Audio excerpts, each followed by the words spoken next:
ইয়ামিন, যাবে আমার সাথে? তোমার মামা বাড়ি যাচ্ছি আমি। লাট্টু, ওই জঙ্গলের গুহাটাতে যাচ্ছ যেখানে কারেন্ট নেই, ওয়াইফাই নেই, ফ্যান নেই, টিভি নেই? ইয়ামিন, ওইটা গুহা না, ওইটা তোমার মামা বাড়ি। গ্রাম বলে আশেপাশে অনেক গাছপালা ভর্তি থাকে, আর গ্রামে তো আমাদের বাসার মতন কারেন্ট থাকবে না, তাই ওয়াইফাইও থাকবে না, কিন্তু সেখানে আছে মজার মজার খাবার আর দেখার মতন সুন্দর জায়গা। হ্যাঁ হ্যাঁ, কি এমন দেখার জায়গা আছে তা আমার ভালো করে জানা আছে। যাও যাও, আমি ওই জঙ্গলে যেতে চাই না। লাট্টু, আরে ইয়ামিন, তুমি বাসে থেকে গেলে কেন? মায়ের সাথে গেলেই তো পারতা। হ্যাঁ, আমাকে বোকা পেয়েছো তো। আমি মায়ের সাথে চলে যাই, আর এই সুযোগে তুমি আমার সব খেলনাগুলো বাইরে ফেলে দিবে, তাই না? তোমার প্ল্যান কি সেটা আমি জানি না মনে করেছো? কি এমন তোমার খেলনা তা আবার বাইরে ফেলে দিতে হবে? আর ওই খেলনাগুলো ফেলতে তোমাকে কি বাইরে পাঠাতে হবে? আমি তো ওই খেলনাগুলো তোমার সামনে বসেই ফেলে দিতে পারি। সাম্বার বাচ্চা, তুমি আমার খেলনায় হাত দিলে তোমার হাত ভেঙে যাবে, এই বলে দিলাম। কিন্তু আমি নানিকে বলে তোমাকে পিটানি খাওয়াবো। এখনই শুরু করে দিয়েছিস? জানি না আমি চলে গেলে তোরা কি করবি? ইয়ামিনকে বললাম আমার সাথে চলো।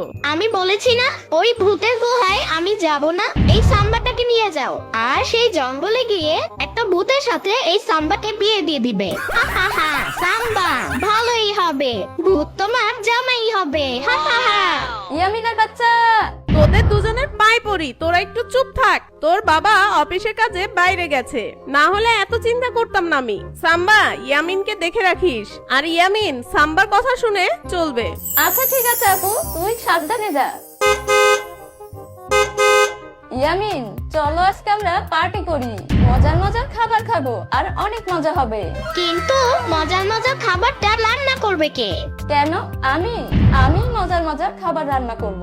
লাট্টু, তুমি করবে মজার রান্না? তাহলেই হয়েছে।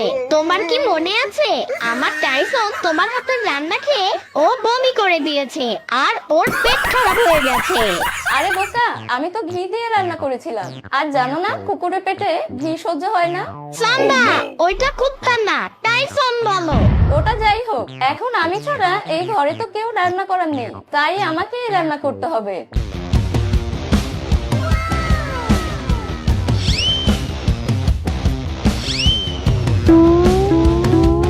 ইয়ামিন, আজকে অনেক রান্না করেছি আমি। আর না হলে তো এত রান্না খেয়ে শেষ করা যাবে না। চলো কিছুক্ষণ ডিজে পার্টি করি, সাউন্ড স্পিকারটা জোরে বাড়িয়ে দেই।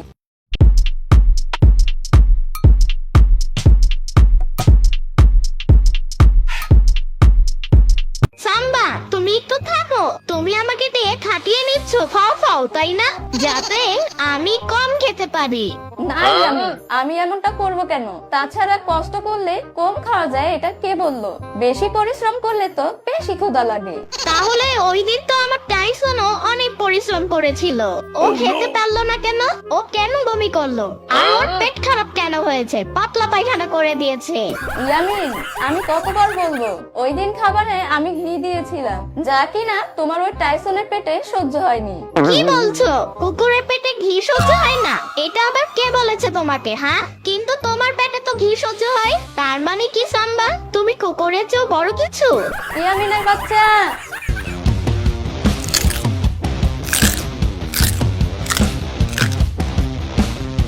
সাম্বা সাম্বা, আমি আর পারছি না, আমি আর খাবো না। একদম কথা বলবা না ইয়ামিন, তাইলে কিন্তু লাথি মেরে এখান থেকে বাইরে ফেলে দিব। রান্না করার সময় তো আমাকে অনেক খাটিয়ে মেরেছো, এটা রান্না করো ওইটা রান্না করো, এখন খাচ্ছ না কেন? সব খাবার শেষ না করে উঠা যাবে না। প্লিজ সাম্বা, আমি আর কখনো তোমার সাথে লাগতে আসবো না। আমি আর এই খাবারগুলো খেতে পারছি না, আমি এখনই বমি করে দিব। তোমার কোনো কথায় কাজ হবে না, খাবারটা শেষ না করে কোনোভাবেই উঠতে পারবে না।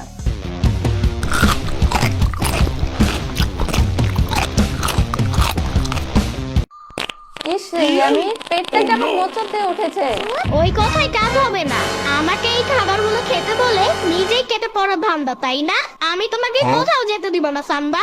ইয়ামিন, সত্যি আমার কেমন জানি করছে পেটটা। আমার মনে হচ্ছে বাথরুমে যেতে হবে। ইয়ামিন, গেলাম রে ইয়ামিন, গেলাম।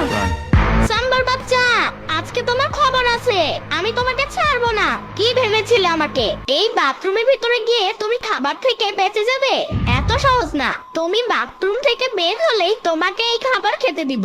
সেদিন তুমি আমার টাইসনকে খেতে দাওনি, আজকে তার বদলা নিব তোমার থেকে।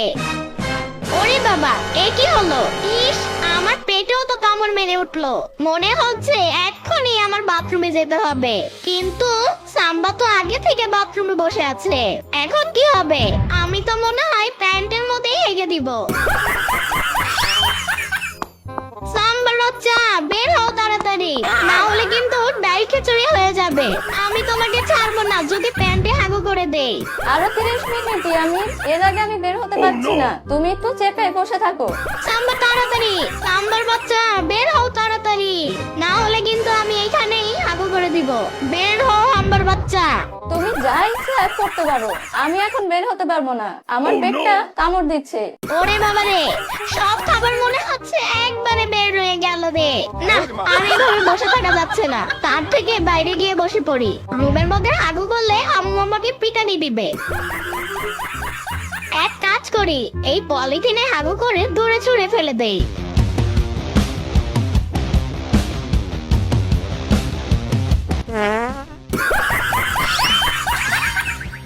এই সেরেছে, সব গুগুলো তো গিয়ে ওয়ালে লেগে পড়লো। এখন কি হবে? আম্মু এসে দেখে ফেললে তো সব সর্বনাশ হয়ে যাবে।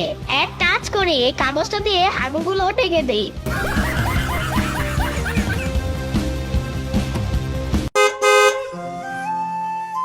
কিরে, কেমন কাটলো এই কয়দিন তোদের? তোরা লড়াই করিসনি তো?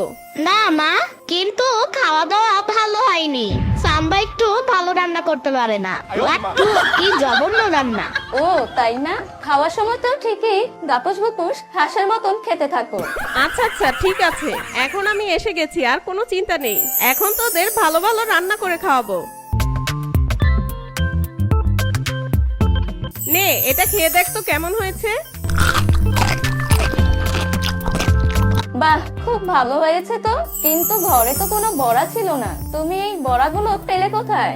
কেন রে, আমাদের দেয়ালেই তো কতগুলো বড়া দিয়ে রাখা, সেগুলো আবার কাগজ দিয়ে ঢেকে রেখেছিস। খুব ভালো কাজ করেছিস সাম্বা, ঘরে কোনো সবজি ছিল না।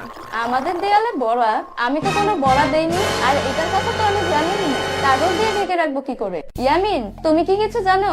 না, তুমি সেদিন রাত্রে বাথরুমে ছিলে তো, তাই চাপ সহ্য না করতে পেরে আমি বাইরে গিয়ে কাজ সেরে ফেলেছি। আর সেটাকে ছুঁড়ে ফেলতেই সেটা দেয়ালে লেগে যায়, আর আমি সেটাকে একটা কাগজ দিয়ে ঢেকে দেই। তার মানে ওটা গু। ওটা গু। ইয়ামিনের বাচ্চা, ছাড়বো না তোমার কাছকে। সর্বনাশ, এই সাবান দিয়ে এখনই মুখটা ধুয়ে ফেল সাম্বা। ছি ছি ছি, শেষ পর্যন্ত গুয়ের বড়ি খেতে হলো তোর, আর তা আমি আবার রান্না করে দিলাম তোকে। ওয়াহ, থু, কি নোংরা। ইয়ামিনের বাচ্চা, তুমি আমাকে গু খাওয়ালে। ঠিক হয়েছে, সেদিন আমার টাইসনকে খাবার খেতে দাওনি, ওকে পচা খাবার দিয়ে বমি করিয়েছো, তাই তো আজকে একটু টাইট দিয়ে দিলাম তোমাকে। হা হা হা। বন্ধুরা, কেমন লাগলো তোমাদের আজকের গল্প? যদি ভালো লেগে থাকে তাহলে অবশ্যই একটা লাইক দিও। তোমরা তো কেউ কমেন্ট করো না, তাই আমাদের ভিডিওগুলো ভাইরাল হয় না। সামনে ইয়ামিনের কি গল্প দেখতে চাও সেটা কমেন্ট করে জানাও, আর বন্ধুদের সাথে শেয়ার করতে ভুলবে না কিন্তু।